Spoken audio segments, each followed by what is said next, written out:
اول اصل دا دی چې واجب دی پر سائل باندې ایو طالب اولا ما امکنه من تعریف مفردات المدعا وتعیین البحث وتمییزه عن سائر الاحوال. اول دا دی چې مدعی دعوه پیش کړه، پر سائل باندې دا لازمه ده چې دی به څه کوي؟ تعیین د مفرداتو یا تعریف د مفرداتو به څه کوي؟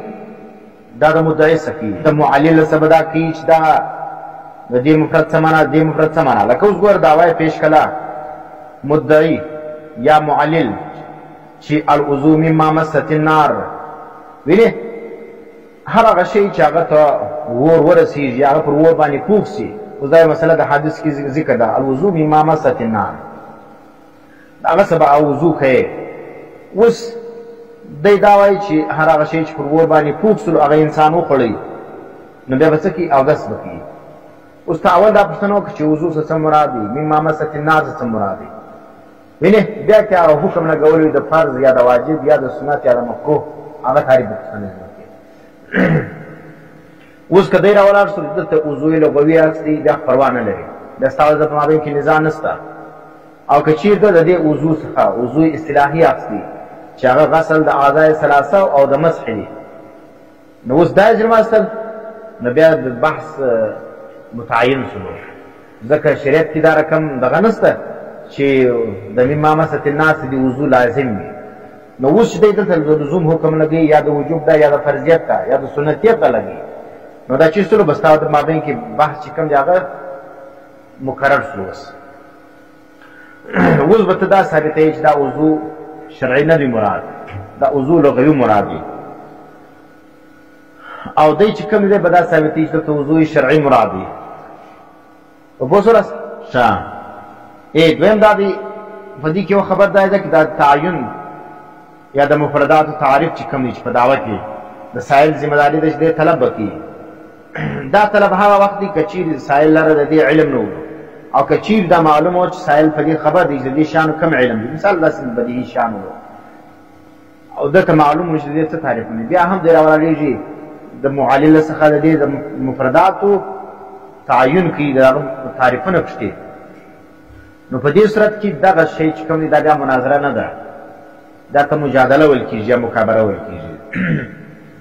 دویمه خبره دا ده د مستدل حیثیت ته به ګورې.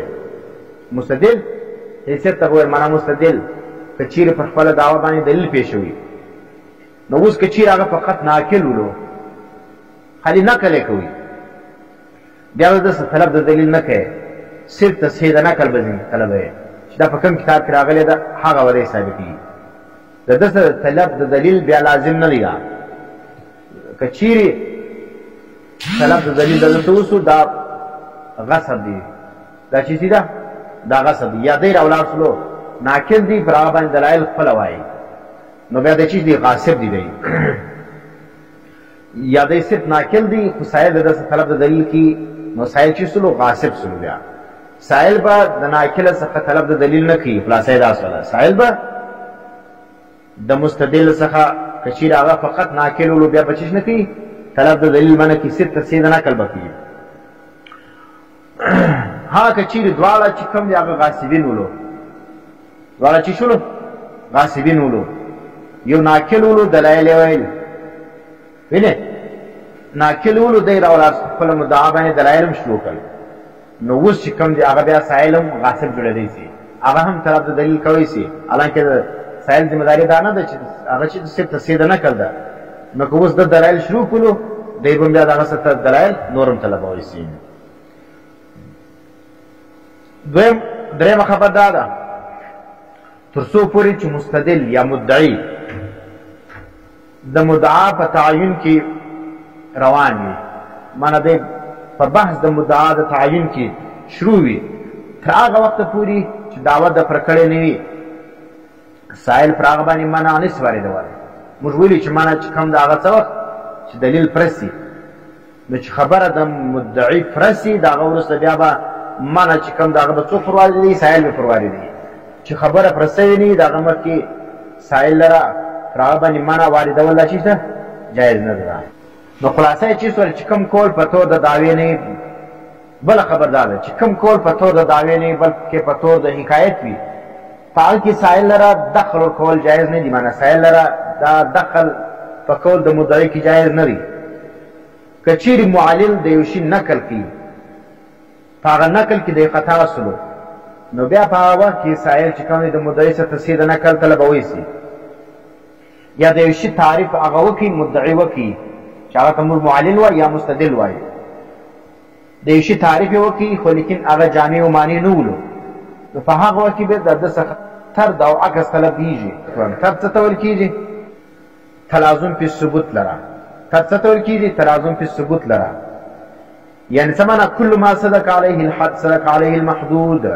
پر کوم شي باندې چې حد صادق کېږي پر هغه باندې به څه شي؟ محدود هم صادق کېږي. دا څه شي؟ دا ته طرد ویل کېږي. او عکس بیا څه ته ویل کېږي؟ هغه عکس وایي تلازم فی الانتفاع لره.